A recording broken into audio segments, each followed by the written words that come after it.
what most leaders don't know how to do is to ask, so that you can find out what those opportunities are, what your customers are thinking, what they're feeling, what they like, what they don't like. Surveys are good, although now with AI, we're going to see surveys disappearing. It's going to become what is ultimately the gold standard of customer feedback, and that is customer interviews. So most companies do not run customer interviews. One-on-one meetings, not the same thing, because customer interviews are standardized. Hello, everyone, and welcome to Experts of Experience. I'm your host, Lauren Wood, and today we are going to dive into the world of churn and customer success with Anita Toth, the Chief Hidden Revenue Hunter at her company, ATI, Anita Toth, Inc. At ATI, Anita and her team uncover hidden revenues within B2B SaaS companies, and they employ what they call the Customer Churn 360 system, which leverages scientific research to pinpoint revenue opportunities and enhance market share by understanding customer behavior and feedback. So today we're going to get her take on some actionable insights and innovative strategies to boost your customer lifetime value, reduce churn, and solidify your business's position in the competitive landscape. We are clearly in an AI revolution, and thankfully, Salesforce is helping customers navigate each new wave of AI. But the question is, how do you actually use AI effectively? And my answer to you is, it starts with your data. With Salesforce's Data Cloud, you can connect, federate, and harmonize all of your data from any product and system in Salesforce. To learn more, visit salesforce.com/products/data. So we clearly have a lot to dive into. Anita, how are you doing? I'm doing really well. I love talking about this stuff, so I think we're going to have a really interesting conversation. So yeah, I'm ready to begin. Great. In taking a look at your website and following you on LinkedIn, it is very clear that churn is a conversation that you love to have. And so my first question for you is, why do businesses fail when trying to avoid churn? I know that's a big question, but if you can give us some insights into what are some of those common mistakes you see companies making? Right. I think looking at the macro level, the biggest thing is having a misunderstanding of the difference between a potential customer, so pre-sales, and what needs to happen post-sales. So I have this diagram. If you pop on my LinkedIn profile, you can see it. It's also on our website. And it's looking at the customer relationship being similar to a dating or romantic relationship. So the biggest thing is companies, we understand what acquisition is like. We understand what dating is like. It tends to be more tactical. It's short-term focused. There's one goal in mind, and that is getting to the wedding or getting the potential customer to become an actual customer. But that's where things get really challenging. You have this little period called the honeymoon period. It's both in romantic lives as well as in customers' lives. Like, we've all had this when we've become a customer. You have your expectations. You're hopeful that whatever product or service you bought, you're going to have whatever expectations you had met.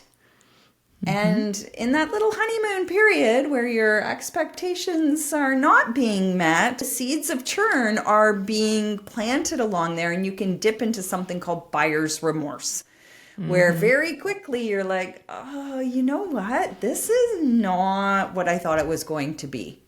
And so some customers churn out right then, very quickly. Others hang around a little longer to see if things will change. But the biggest thing is understanding that marriage, just like having a customer relationship, is not the same as dating. And I think that's the fundamental issue as to why companies fail to prevent churn from happening. I think they just don't realize that pre-sales and post-sales are vastly different. This this is such an important topic and something as a customer success leader myself for many years. This relationship to the sales team I found was always my most important relationship because it was so easy for us to butt heads because they were selling something that my team wasn't able to really live up to, or they were skirting around some of the sticky parts of our product that probably needed to be shared early on so that customers weren't surprised once they actually signed on with us. And so it's just such an important point to consider is how do we create a authentic view of our product from the beginning so that people aren't surprised later down the line. I was actually listening to, I think it was something on Harvard Business Review's podcast last night, literally about this topic about how when you're selling and you are honest about a downfall or a part of your business that may not be all roses. There might be something that is a little less than ideal. Obviously, we don't want to, if there's something that's really bad, we don't want to have that even be something that we're selling. But if there's something that's a little less than ideal, mentioning it actually increases the potential that someone will purchase because there's trust built in that honesty. And then moving into the post-sale side of things that you and I know so well, it really helps to build that relationship. And so what I'm not saying here is go out and shout from the rooftops, like what's wrong with your product, but having an honest reflection of what that product is so important to then building trust with the customer. One, having the right customer come in the door is one part. And then two, their expectations being set so there are no surprises and there isn't that buyer's remorse that you speak of. I think just even in the whole analogy of dating and the customer emotional journey, if you will, it's no different. If you're showing up and you look vastly different from, let's say, if you met somebody on a dating app and they don't look anything like what you thought you were getting, guess what? You're not going to be happy about that. So I fully agree. And there's such opportunity to be able to navigate, like all of this, all business relationships are built on trust. And trust takes a long time to build, but can be dashed very quickly. So every single one of us, you and I, Lauren, all your listeners, we've all had experiences where we became a customer and very quickly realized, this is not at all what I signed up for, or this product doesn't work at all like I was told it was going to work. And very quickly you go from this high of maybe I just purchased this, I hope it works, I hope it can help me, whatever it is, to right down in that buyer's remorse. And once you're way down there in buyer's remorse, very difficult to get a customer back up to the point of, let's just hit the low bar of satisfied. Never mind about making them happy and or a raving fan or loyal, just the amount of work to get them up to satisfaction. So really, it's setting the expectation from marketing that is continued through sales. And then when there's the handoff between sales and customer success or pre-sales to post-sales, then those expectations are in a narrow band versus what the customer expects and what reality is. The bigger that delta is between the two, the more upset the customer will be or the more negative emotions they will experience that will dip them into buyer's remorse. And you're also highlighting something just that I'm thinking of as you're speaking, that post-sale isn't just post-sale. Like customer success is not only looking at what happens once that customer is now our responsibility. It actually starts, like churn starts from the moment someone is introduced to a product, or the potential for churn starts at the moment someone is introduced to a product. It starts with that marketing asset or introduction that they see through the sales process, through the onboarding process. And then by the time customer success owns them, that's the problem has maybe already been started. So we really need to look from the beginning. And so I'd love to understand a little bit, because you work with companies to help them uncover their hidden revenue opportunities, not only just decrease churn, but actually uncover what opportunities do we have here for the customers that we're able to keep. And I want to understand for our listeners, what is the cost of not, one, focusing on churn, and then two, really looking for those revenue opportunities? So we'll start with churn and then take it to the next level. Comes down to profits. Pure and simple. The higher your churn rate is, the less profitable the company will be. You might be able to scale, you might be able to grow, but you won't do so profitably. Yeah. And then, of course, if your churn rates are high, what do most companies, we saw this last year in 2023, end of 2022, as interest rates went up and VC funding was reduced. Instead of focusing on the customer base to say, wow, what opportunities lie there, companies went and were like, we've got to acquire more new customers. That's the only way that we can bring revenue in.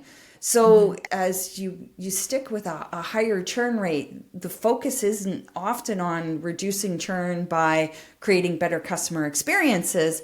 It's often this focus on acquisition.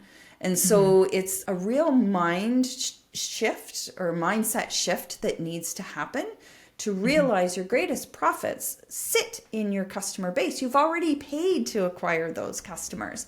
Now, how can you get them to stay longer? And at the same time, how can you float those opportunities that might be hidden within that customer base? And it's not just upsell and cross-sell, by the way. Yep. Those are the obvious ones that people think about.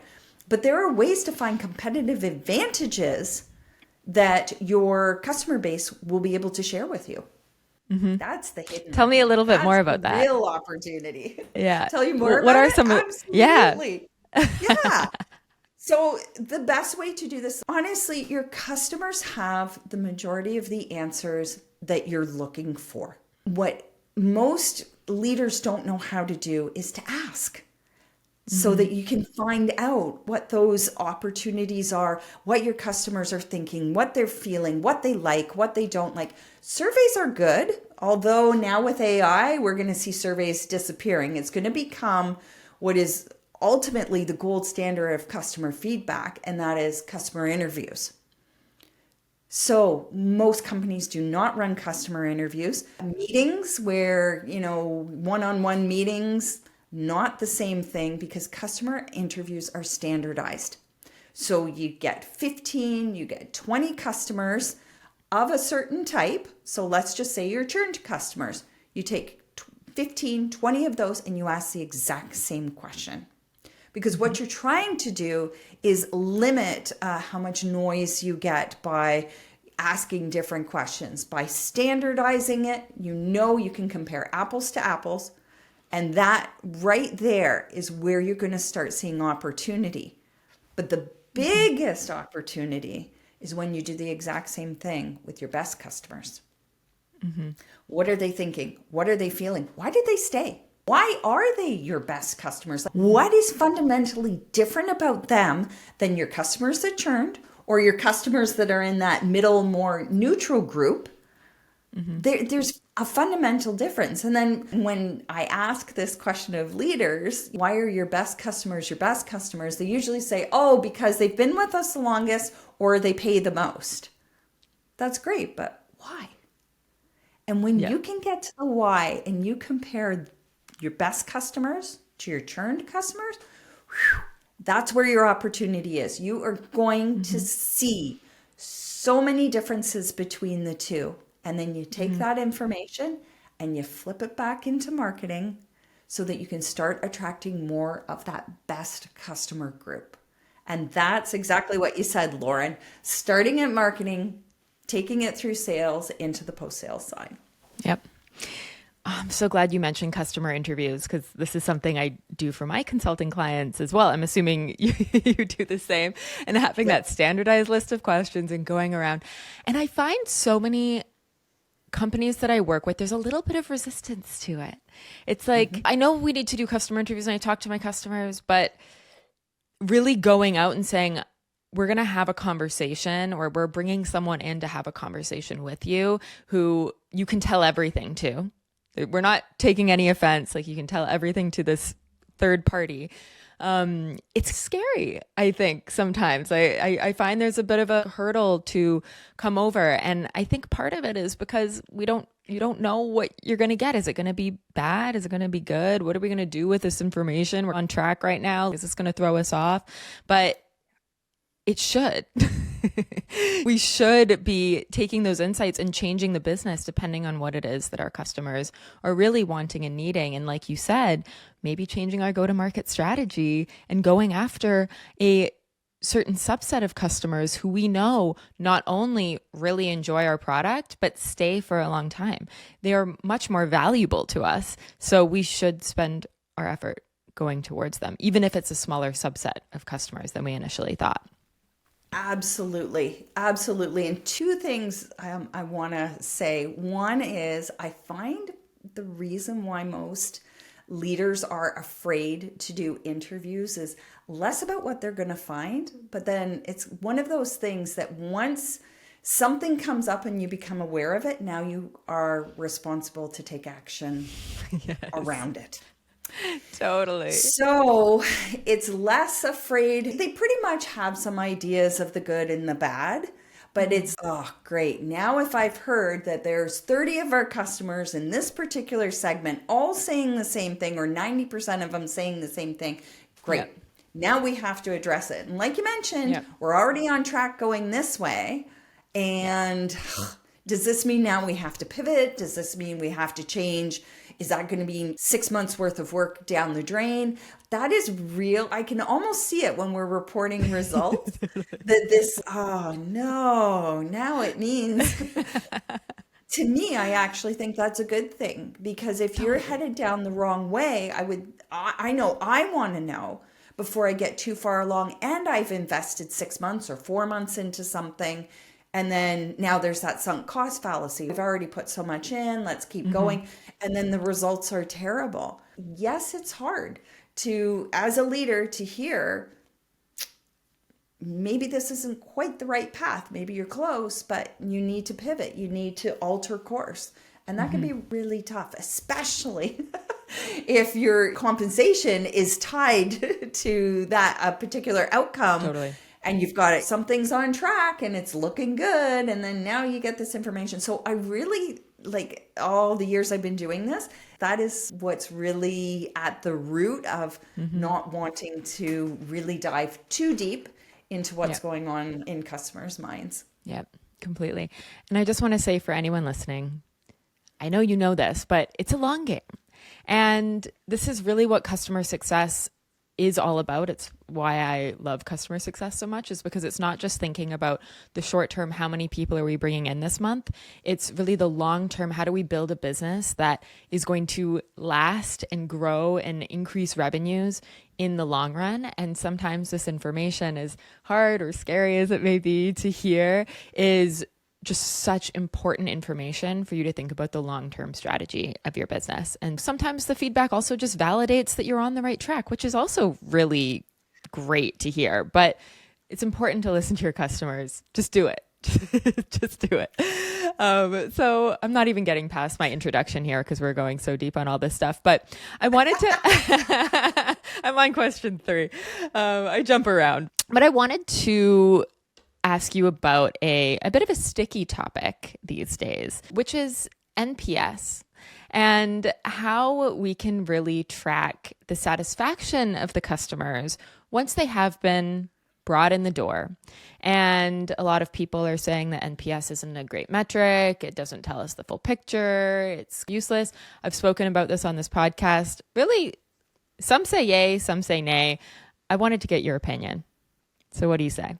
Oh, my most engaged LinkedIn posts, all I got to do is trot out the pony of NPS, and people are all over it. So NPS was originally created for B2C. It's incredibly problematic in a B2B environment. And that is because in any customer, we're almost speaking for the most part as if it's one individual. But often it's an account. There's many individuals in it. And so the problem, one of the main problems with NPS when surveys are being sent out, is they're not being sent out to the same group of people. So decision makers should have a separate NPS from end users, from champions, and that is one of the key problems. They're all lumped in together. And so you have no idea when you get this final number, what does it mean? Who is responding? And what is satisfaction? The second thing is even Fred Reichheld, who is the co-creator of NPS, has moved on from NPS. And he is now focusing on earned growth rate. So that is a metric that is tied to your customer base, because NPS, if you read the history of it, was around loyalty. And sure enough, companies that have high NPS tend to have higher loyalty. But now with earned growth rate, what he's focusing on, and I love this, I absolutely love it, another hidden revenue opportunity is tracking referrals. Your best customers, again, they might not be the ones spending the most amount of money, but you may have a pocket of customers that are referring like crazy. And first of all, referrals mean that they're free. They're free customers. You don't have to pay to acquire them. Totally. They really are. And yet most companies do nothing with this. They don't have a referral system. And referrers, I have to say, are different from your advocates. Very different. They're two different groups. So even Fred Reichheld has moved on. Earned growth rate, a heavy part of it is referrals. So I will come back around to NPS. I think the days of NPS are done. I would rather see a company choose a more specific metric for their customers than something very general like NPS. Again, originally created for B2C, does not do particularly well in a B2B environment. And the third thing is the response rates are so low now, they practically don't tell you anything. It's a lot of work to run an NPS survey and then let alone be able to fully understand and believe it. I'm not actually going to share my opinion yet, because with so much data that we have at our fingertips, how can we bring all of this disconnected enterprise data into one place and get a 360-degree view of our customer? Well, Salesforce Data Cloud is the answer. With more than 200 implementations globally, the leading Salesforce experts from professional services can help you to realize value quickly. To learn more, visit salesforce.com/products/data. I have more questions for you. I have thoughts on it too, but I wanted to talk a little bit about the earned growth rate and how to really track that. So earned growth rate has two parts to it: paid and then the earned, which is through referrals. So Fred has a book called Winning on Purpose. It came out, I think, early 2023, maybe late 2022, somewhere in there. There's still some challenges around how do you set up and track the referrals. So you talked earlier, Lauren, this is beautiful, about some of the challenges. This is one of them. How do you track that, especially if you have a large customer base? I wish I could give an answer. Even Fred himself, hey, this is his baby. He struggles with it.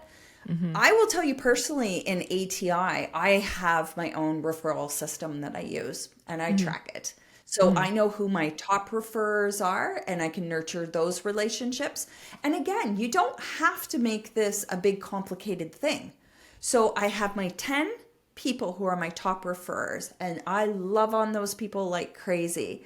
And then I have the next bucket, which are relationships to be nurtured. Maybe they've referred once, but they've not referred again. So those are niche relationships that I nurture. And then I have a whole bunch of people that have never referred, and I don't know if they ever will. So it's, again, putting the focus. Every one of your customers is important, but let's be honest, the reality of our world is there are people on top, there are people who are in the middle, and there are people at the bottom. And so regardless of what your personal views are on it, that's just reality, whether it's in the animal world, whether it's with humans. So that's what I do, is I track. and I have it. I use Airtable. That's mine. Again, I don't have thousands and thousands of customers, but you could just take your 1%, your top 1%, and start tracking and nurturing those relationships in a very different way. And that's what I do. And it's been phenomenal for both them and for ATI. Completely. If we love a product and we talk about it because we want to, or we refer someone to it because we think that it will genuinely be a good solution for them, yes, we get some benefit, or there's the happiness that brings. Oh, I'm glad that I can help people, right? But if the brand reflects that back to them and thanks them in some way, then you're just reinforcing that behavior. And so I cannot agree more. I'm always so curious why companies don't do this more often. Like, it feels so obvious, yet it is somehow challenging. And even just like, it is difficult to know if someone's referred you unless you've given them some way of getting that information back to you, using a referral code or some method to actually make that referral happen. Is you need to implement that in order for you to be able to track it, most likely, unless everyone coming in the door is just abundantly honest about how they heard about you and all of this. But coming up with some way of tracking it, and also incentivizing the people who really love you to go out and share it. I really don't think there's any harm in that. And it is very beneficial for your business. Yeah. And I was going to say, so depending on the product, referral links, perfect. If that's the easiest way that you can do it. And then for other businesses where they're talking to sales can ask that question. Yeah. Were you referred? And if so, who referred you? Yeah. Great. And then, but it's just like a CRM. They have to then manually input that info. But knowing who your top referrers are and building a relationship with them. Like, marketing has no problem putting the company's name on everything, handing out swag. That is easy. But yet here you have essentially a free sales team referring in. And why are we not loving on them? Why are we not? And you would be surprised at the stuff I have sent. So first of all, I gotta say this. If you are at all interested in doing this, marketing is swag. It has your company's name on it. If you are giving a gift for someone who's referring, and this is what I do, and I'm not talking big money, it is something personal to that person. So I'll give you an example. I just sent one of these last week in the mail. He's been amazing. He's in my top 10, right? And his name's Darren. And he has this garishly awful looking branding, bright yellow, like hurts your eyes, just whatever. And then there's this image of him that I took a screenshot off of video, and I put it on a mug. And on the front of the mug, it said, "You're the best," in his ugly, like, it is, sorry, Darren, but it's true. It like hurts my eyes when I see this yellow, but it's in his brand color yellow. It says, "You're the best." And on the back is that screenshot picture of him. I sent it. He lives in Spain. I shipped it from here to there. He hasn't gotten it yet, but what do you think his reaction's going to be when he opens that up and there's a handwritten note expressing my gratitude and how much I appreciate him? I think in total it took me 20 minutes to do that from start to finish. And I know he's going to be blown away when he opens it up, because it is 100% personal to him. There's nothing from ATI on there. There's nothing branded to me. It is branded in his company colors, the handwritten note. Like, those are the things that really, we talk about trust, but we also have to show that we value people. Yeah. And something like that, I can guarantee, because that is totally about him, he's not going to throw that out. It's not going to go in a donation pile. I'm sure even if it cracks or the handle falls off of it, he'll probably reuse it for something else, because it was so thoughtful and about him. Yeah. Again, your 1%, even your top 0.5% of customers, if you could start making this motion happen very quickly, you'll start seeing the benefits in additional revenue. Because if they've been doing all this referring for free, imagine if you give them that love, Yeah, what a difference that will make. completely.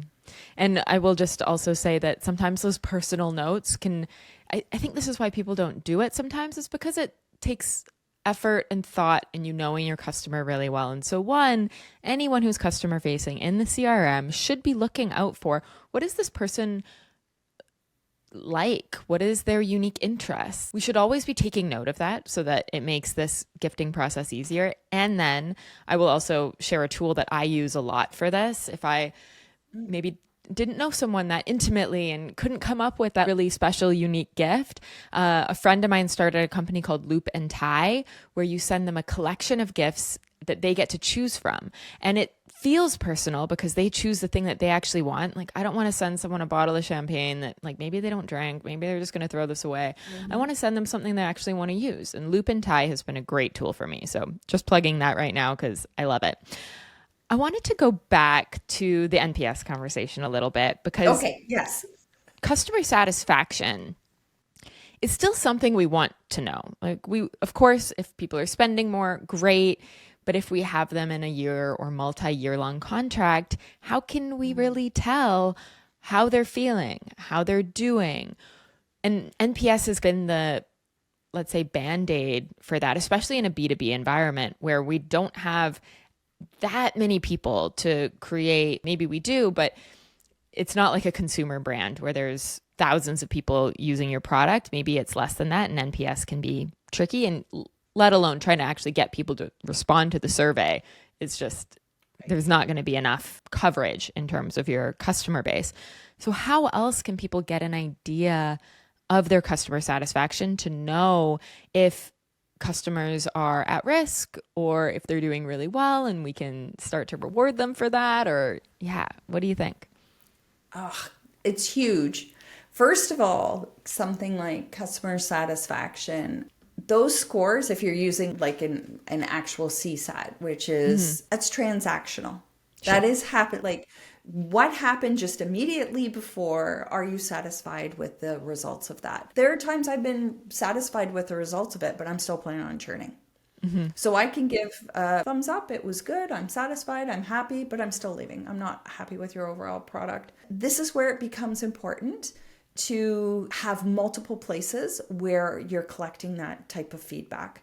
So it's in meetings. Surveys right now, we're still using them. So ask pointedly, where are they feeling? What are they feeling? Do they want to stay? Do they not? On my website, there's a list of 45 customer questions that CSMs can ask. And it goes all through that. Yeah, it's amazing. It's free. So it's on the resources page. You can download it, and I can give you the link for the recording here as well. It's amazing in getting beyond the surface level answers of, oh yeah, things are good.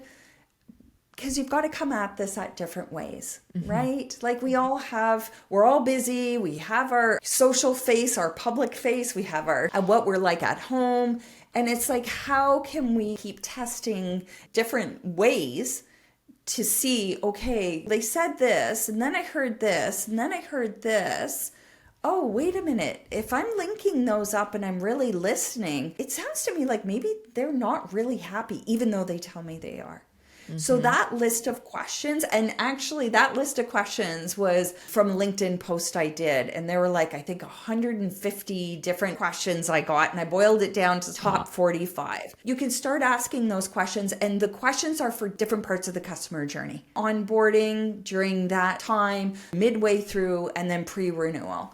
So that you can get a better idea, because NPS and customer satisfaction, how do I say this? They're context poor. You really don't understand the context in which, especially NPS. CSAT you do because it's transactional, but you have no idea. Why did somebody give us a 5? Yeah. oh, and then you find out they just had something really crummy happen right before they took your survey and really colored their view. Yeah. So that list of questions is really great because it follows along the customer journey. So you can be taking little data points all the way along. And then part of it is still gut feeling. Like there's Yeah. that little element in there where you're like, I'm watching this data, I'm listening. And they used to talk about this, but they no longer do. Maybe I need to ask some deeper questions. Yeah, completely. And what I love about this too is it's really bringing the human element back into our work. It's about actually listening to what does this person really care about? What does success look like for them? Are we achieving that or not? How can I pick up in their tone of voice or the words they use if they're actually satisfied or not? Because you can tell. And what I actually think is interesting as we enter this age of AI, and I've had a number of guests speak about this. Actually, my first podcast episode ever with Matt Dixon, who wrote The Challenger Sale, spoke about how we can now use predictive analytics to actually predict what someone's NPS score would have been based on things like their tone during call recordings. So that kind of sentiment analysis, how often are they entering into the product? How, are they showing up for meetings or responding to us? We can now start to take all of that unstructured data and put it into models that will then show us this customer actually isn't as happy as you think they are, because maybe they're a really friendly, nice person. And when you speak to them, they're like, oh yeah, everything's fine. But they like never use your product, which means they're probably not going to renew. Let's take all the insights that we have, including our human intuition of how something is going, and we can actually create an assessment of it. And around that human intuition, it's interesting how AI is with the sentiment analysis, like able to pick it up. But I don't personally think we're totally there yet. I think we still need to speak to people, and we always should speak to people, human to human. How is this going? Is this solving your needs? Is it not? Why not? And really understand what's going on for our customers. Yeah. And we're going to see more of this. So AI coming in and giving prompts, suggestions on what you can say next, all of that. But we've developed over millions of years, this gut feeling. And I don't think that will ever go away. We want to have it. It's there for a reason. And so I think the challenge will be in now discerning, when do I listen to the AI prompt and when don't I? And I go by this feeling I'm getting that even though it's telling me that, let's say this person's at risk, and you find out that they really aren't, but it was just, humans are fallible. Humans built AI. AI has biases and everything else too. So I think it's an excellent tool. I really do. I am not anti-AI. I actually think it's brilliant for, like you said, taking all this unstructured data, but you still have to bring in some critical thinking. Yep. I think it's a great thought partner. That's what I think of as AI. This is a thought partner. Many of us work at home alone now, and this could be your colleague of like, how does this look? Can you help me reword this? That's what AI is good for. So I'd love to hear, or I'd love to ask you about how you've seen companies transform. Because you mentioned the mindset shift of going from purely acquisition focused to also thinking about what happens post sale. How do we build trust from the first moment? How have you seen the companies that you work with change in really applying some of the techniques and approaches that you bring to the table? I would love to say that it's been a massive change across the whole industry and everybody's jumped on board and focused on retention. Sadly, that's not the case. I will say though, the companies that are really open to digging into I don't like to say the minds of their customers, but in many ways, that's what it is. What are they thinking? What are they feeling? Why did they do what they're doing? Those companies really have an advantage. And so it's the clients that we have, they're already fairly open-minded just by nature of what we do.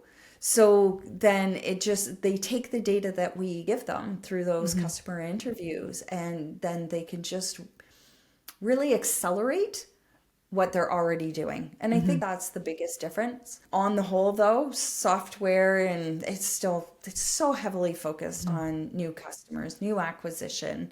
Like even we talked about, a referred customer is a new acquisition, but yet companies aren't really taking advantage of this. So I think it still comes down to when times are tough, especially, what we do is we protect. And by protecting ourselves, we go back to what we know and are familiar with, even if the outcomes aren't the best. And so this renewed focus again on acquisition speaks to the time we're in. And when there's not so much focus on survival, then there's more opportunity to become creative. And then maybe question our mindsets and should we do things differently and what does that look like?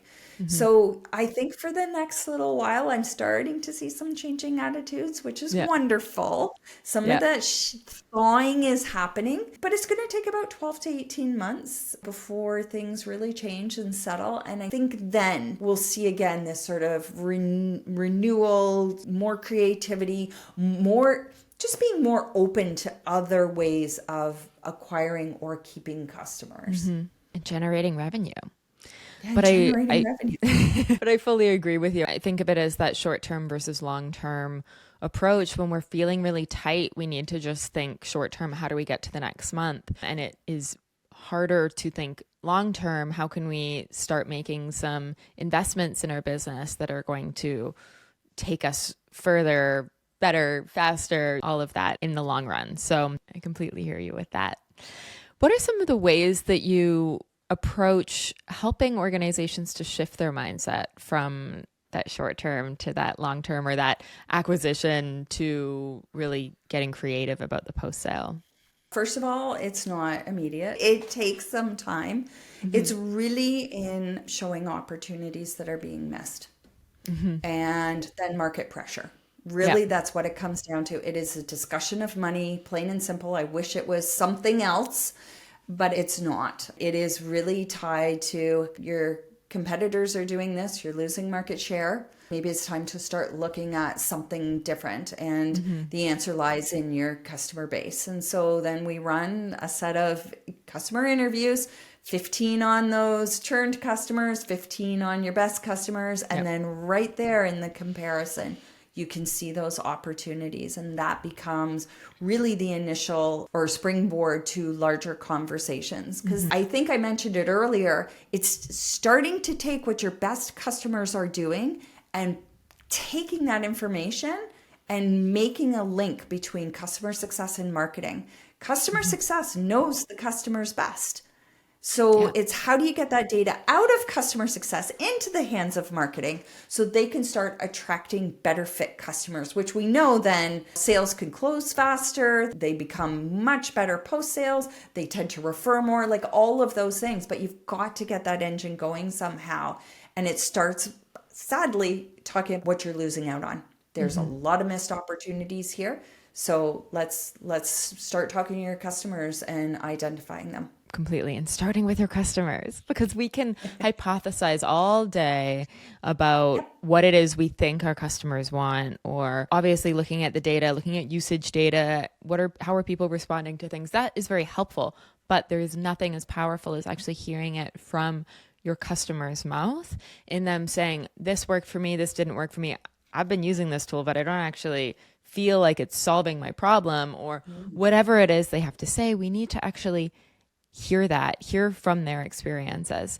And so it's the first place to start. I've also found in my own work, when I reflect those things back to business leaders, this is what your customers are saying. And this is a big liability for you if we don't change things. Like, that can be one of the best ways. And I would also say this to any customer success leader who's listening: if you're having a hard time getting buy-in from senior leadership on things that you know intuitively your customers want and need, get it from the mouth of your customer. Have your customer share, this is what's happening for me, because that creates that real tangible thing for leadership to see and make a decision around acting on.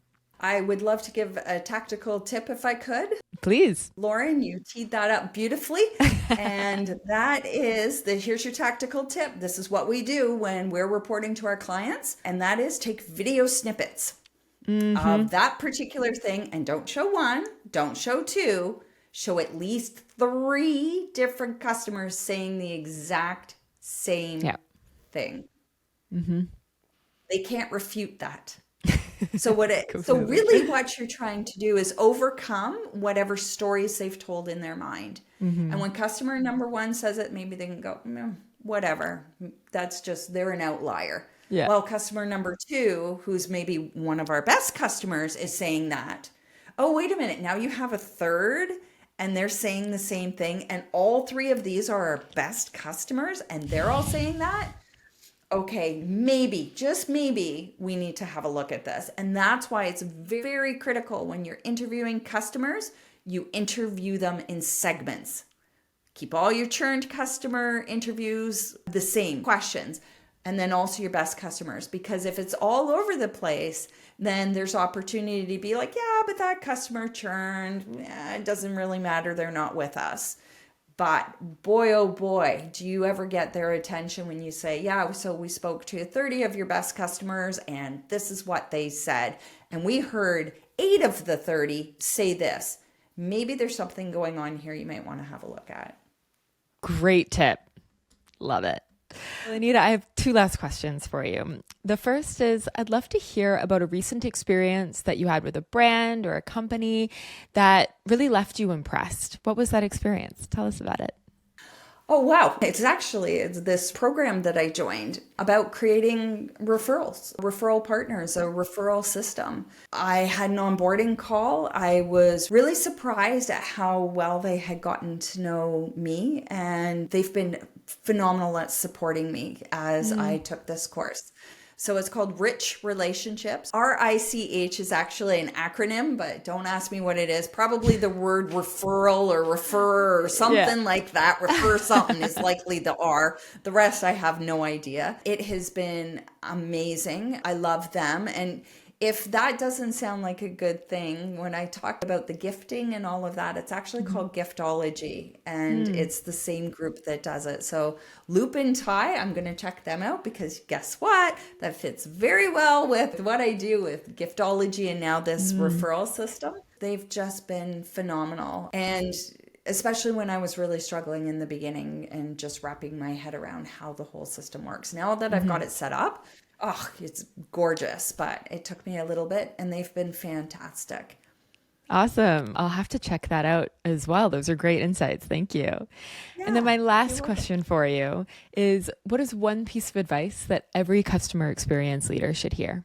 I think the one piece of advice, it's like those old tried and trues. There's a piece that you have to trust yourself.